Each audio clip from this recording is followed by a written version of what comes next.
Bienvenue dans cette nouvelle vidéo de Lexical Info. Mali, après la libération de Dr Keb, des dizaines d'otages maliens sont encore prisonniers. N'oubliez pas de vous abonner juste en bas de cette vidéo à Lexical Info. Au Mali, la frustration des proches des otages toujours détenus est grande. L'annonce de la libération du chanteur Dr Keb et de ses accompagnateurs, en début de semaine, a évidemment été accueillie avec joie par tout le pays. Mais d'autres otages, occidentaux et maliens, sont toujours en captivité au Mali, depuis parfois de longues années. Leurs proches s'impatientent, mais restent plus déterminés que jamais à obtenir leur libération. Journaliste français Olivier Dubois a été enlevé en avril dernier au Mali. Américains, Roumains, Australiens, Allemands, d'autres otages occidentaux patientent, depuis parfois plus de 6 années. Bien plus nombreux sont les otages maliens, ils sont plusieurs dizaines, tous les cas ne sont pas révélés. Conseillers communaux, maires, professeurs, militaires, pour la plupart, il s'agit de représentants ou de symboles de l'État.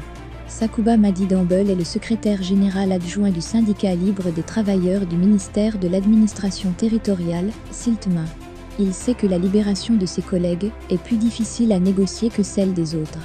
La volonté de ces bandits armés est de supprimer tout ce qui représente l'État.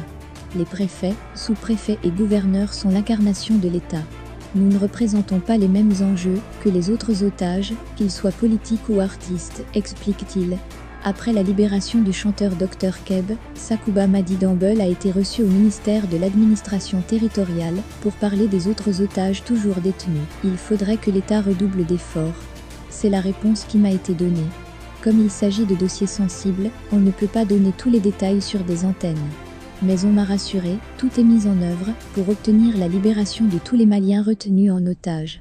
Au Mali, les cas du sous-préfet de Farako, Ali Cissé, enlevé en décembre 2019, et du préfet de Gourmararou, Drissa Sanogo, enlevé en mai 2020, sont parmi les plus connus. Drissa Sanogo sera à la retraite en décembre prochain. Ses proches espèrent fêter l'événement à ses côtés.